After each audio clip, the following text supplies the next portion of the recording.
Next question is based on a column matching as well as paragraph type. So answer question number 28, 29, 30 by appropriating matching the information given in the 3 columns. अब देखो column 1 में electron की velocity अलग अलग case में दी है, proton की velocity दी है। कॉलम 2 हमें इलेक्ट्रिक फील्ड बता रहा है और कॉलम 3 हमको मैग्नेटिक फील्ड बता रहा है। यानी कि एक तरह से चार्ज पार्टिकल का मूवमेंट है in combined electric and magnetic field. ठीक है, तो इसमें सबसे पहले कह रहा है in which case will the particle move in a straight line with constant velocity. देखो सबसे पहले तो ये मत समझना कि हमको पहले क्वेश्चन सॉल्व करने हैं, क्वेश्चन नहीं सॉल्व कर सकते क्योंकि ये 4 हैं, ये 4 हैं, ये 4 हैं, तो देर आर 4 क्यूब कॉम्बिनेशंस, तो वो नहीं सॉल्व करना है हमको। हमको ये देखना है कि क्वेश्चन में पूछा क्या है। अच्छा, क्वेश्चन में क्या पूछा है अगर हमको याद है तो वेल एंड गुड, क्योंकि स्टैंडर्ड केस है, और नहीं तो हमें ऑप्शन वाइज ही चेक करके चलना है। Obviously we can not solve 4 cube number of question जो इससे फ्रेम हो जाएंगे, बट हाँ जो पूछा हुआ है उसमें से जवाब देना है। तो देखो क्वेश्चन नंबर 28 में कह रहा है in which case will the particle move in a straight line with constant velocity. तो हमको मालूम है कि particle will move in a straight line with constant velocity when magnetic force is balanced by electric force. और electric force magnetic force balance होने की condition ये होती है कि जो ई वेक्टर होना चाहिए वो minus of V cross B के इक्वल होना चाहिए। बोलिए, तो अब हमें ये चेक करना है कि ये कंडीशन किस में सेटिस्फाई होगी। तो अब देखते जाते हैं वन बाय वन। जैसे इसमें ए ऑप्शन दिया हुआ है 4 1s, 4 यानी कि प्रोटॉन का वेलोसिटी दिया हुआ है 2 times E naught upon B not.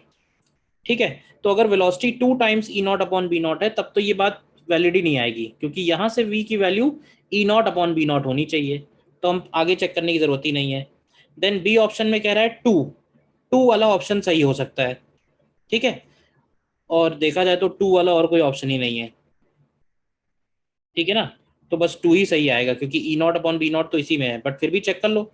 तो ये 2 के साथ 3 दिया हुआ है, यानी इलेक्ट्रिक फील्ड माइनस आई कैप में है, और 3 के साथ एस दिया हुआ है, और मैग्नेटिक फील्ड के कैप डायरेक्शन में है। अब ये बताओ कि मैग्नेटिक फील्ड के कैप में है और वेलोसिटी वाई कैप में है, तो अगर हम वाई क्रॉस जे करेंगे तो एक्स आएगा, वाई क्रॉस जे एक्स आएगा, और इलेक्ट्रिक फील्ड माइनस एक्स, तो ये हमारा ऑप्शन करेक्ट हो जाएगा। तो बी ऑप्शन करेक्ट है, आगे चेक करने की जरूरत नहीं है। ठीक है, और आगे बढ़ते हैं। फिर 29 में कह रहा है in which case will the particle describe a helical path with axis along positive z direction. तो देखो पॉजिटिव जेड डायरेक्शन के अलोंग उसका एक्सिस तभी पॉसिबल है जब इलेक्ट्रिक फील्ड और मैग्नेटिक फील्ड दोनों ही जेड डायरेक्शन में जाए। दोनों ही जेड डायरेक्शन में हो तो पार्टिकल जो है हेलिकल पाथ में अलोंग मैग्नेटिक फील्ड जा सकता है। तो दोनों जेड डायरेक्शन में होने के लिए देखिए कौन सा ऑप्शन सही है। तो दोनों के जेड डायरेक्शन के लिए तो मैं कहूंगा कि फर्स्ट के साथ एस होना जरूरी है। तो फर्स्ट के साथ एस तो इसमें एक ही ऑप्शन में है, फोर्थ वाले ऑप्शन में। ठीक है ना, फर्स्ट के साथ तो एस ऑप्शन केवल एक ही में है, फोर्थ वाले ऑप्शन में है ये वाला, तो इसका सीधे सीधे बोल सकते हैं कि बी ऑप्शन करेक्ट हो जाएगा। एंड 30 में कह रहा है 30th क्वेश्चन में in which case would the particle move in a straight line along negative Y axis. Straight line along negative Y axis का मतलब ये होगा कि इलेक्ट्रिक फील्ड भी वाई एक्सिस के अलोंग हो, नेगेटिव वाई एक्सिस के अलोंग हो, मैग्नेटिक फील्ड भी वाई एक्सिस के अलोंग हो, और पार्टिकल की वेलोसिटी भी वाई एक्सिस के अलोंग हो। तीनों वाई एक्सिस के अलोंग होने चाहिए। तो पार्टिकल की वेलोसिटी वाई एक्सिस के अलोंग, ठीक है, इलेक्ट्रिक फील्ड भी वाई एक्सिस के अलोंग, तो इलेक्ट्रिक फील्ड और मैग्नेटिक फील्ड भी वाई एक्सिस के अलोंग।